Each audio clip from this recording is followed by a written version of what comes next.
21 ਜੁਲਾਈ ਤੇ 2025 ਚਾਚੇ ਦਿਓ ਸੁਣਾਓ ਆ ਗਿਆ ਨਵਾਂ ਵੀ ਲਾਗ ਲੈ ਕੇ ਤੁਹਾਨੂੰ ਪਤਾ ਰਾਤੀ ਅਨਾਕੀ ਵਾਲੇ ਮੱਤੇ ਤੇ ਸੁੱਤੇ ਆਈ ਤੇ ਇੱਥੋਂ ਹੁਣ ਸਾਡਾ ਜੰਬੋ ਸਫ਼ਰ ਥੋੜਾ ਹੀ ਰਹਿ ਗਿਆ ਤੇ ਅੱਜ ਇਨਸ਼ਾਅੱਲਾ ਗੱਡੀਆਂ ਖਾਲੀ ਕਰਾਂਗੇ। ਉੱਠਿਆ ਤਕਰੀਬਨ 6 ਦਾ ਟਾਈਮ ਹੋ ਗਿਆ ਤੇ ਇੱਕ ਸਾਊਦੀ ਡਰਾਈਵਰ ਨੇ ਆਖਿਆ ਵਾ ਮੇਰੇ ਕੋਲ ਇਸ਼ਤਰਾਕ ਵੀ ਕੋਈ ਨਹੀਂ ਤੇ ਮੇਰੀ ਗੱਡੀ ਬੰਦ ਹੋਈ ਹੈ ਤੇ ਉਹ ਕਾਈਂਡਲੀ ਸਟਾਰਟ ਕਰਾਓ। ਮੈਂ ਆਖਿਆ ਸੀ ਰਾਹ ਜਾਂਦੀ ਨੇਕੀ ਛੱਡੀ ਕਦੇ ਨਹੀਂ, ਮੈਂ ਆਖਿਆ ਇਸ਼ਤਰਾਕ ਵੀ ਹੈਣ ਤੇ ਗੱਡੀਆਂ ਵੀ ਤਰੇ ਨੇ ਇਨਸ਼ਾਅੱਲਾ ਗੱਡੀ ਸਟਾਰਟ ਕਰਾ ਲੈਨੇ ਆ।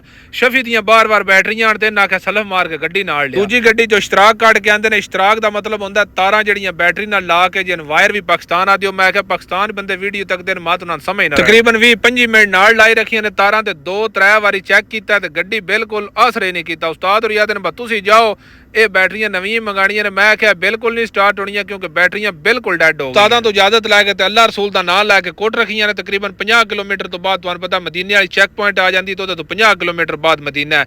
ਤੁਸੀਂ ਇਸ ਟਾਈਮ ਮਦੀਨੇ ਵਿੱਚ ਆ ਮਾਸ਼ਾਅੱਲਾ ਵੇਖੋ ਮਦੀਨੇ ਵਿੱਚ ਕੈਸੀ ਅਮਨ ਤੇ ਸ਼ਾਂਤੀ। ਹੁਣ ਤਕਰੀਬਨ ਟਾਈਮ ਵੀ 9 ਦਾ ਹੋ ਗਿਆ ਤੇ ਡੇਢ ਦਾਦਾ ਵਾ ਮੇਰੇ ਵਿੱਚ ਕੁਛ ਹੈ ਗੱਤੋ ਮੇਰੇ ਵਿੱਚ ਕੁਛ ਹੈ ਗੱਤੋ। ਮੈਂ ਕਿਹਾ ਤੇਲ ਪਵਾ ਲਈਏ ਤੇ ਉਸ ਤੋਂ ਬਾਅਦ ਤੇਰਾ ਵੀ ਕਰ ਲੈਨੇ ਆ।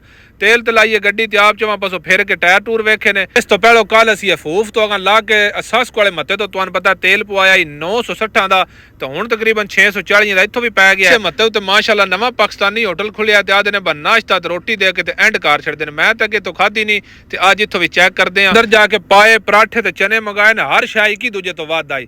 ਨਾਸ਼ਤਾ ਜਨਾਬ ਚੰਗਾ ਦਬਾ ਕੇ ਕੀਤਾ ਤੇ ਉਸ ਤੋਂ ਬਾਅਦ ਕੋਟ ਰੱਖੀਆਂ। ਤੁਹਾਨੂੰ ਪਤਾ ਬਸ ਸਫ਼ਰ ਉੱਥੋਂ 200 ਕਿਲੋਮੀਟਰ ਆਈ।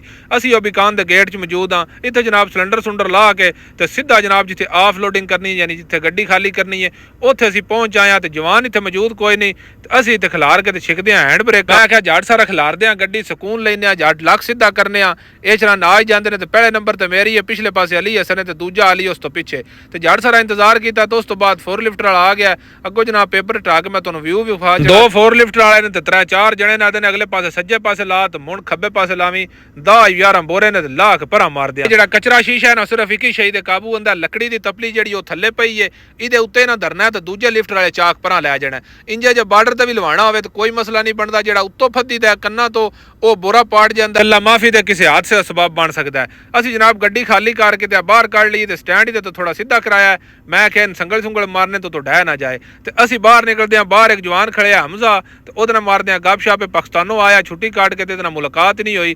ਇਹਦੀ ਗੱਡੀ ਚ ਆ ਕੇ ਬੈਠਿਆ ਤੇ ਇਹਦੀਆਂ ਬੈਟਰੀਆਂ ਦਾ ਮਸਲਾ। ਮੈਂ ਕਿਹਾ ਹੁਣ ਫਿਰ ਬੰਦ ਕਰਨੇ ਆ ਤੇ ਇਹਦੇ ਚ ਬਹਿ ਕੇ ਮਾਰਦੇ ਆ ਗੱਪਸ਼ਪ ਤੇ ਜਿਹੜਾ ਦੂਜੇ ਸੰਗੀ ਵੀ ਆ ਜਾਂਦੇ ਨੇ ਤੇ ਭੁੱਖ ਬੜੀ ਲੱਗੀ ਏ ਤੇ ਫਿਰ ਚੱਲ ਕੇ ਕੁਛ ਖਾਣੇ। ਪਤਾ ਨਹੀਂ ਤੇਰੇ ਹੁਕਮ ਤੇ ਸਮਰ ਢਿੱਲ ਲੱਗਣੀ ਪੱਖੀ ਪੱਟਣ ਤੇ ਢਿੱਲ ਨਹੀਂ ਲੱਗਣੀ।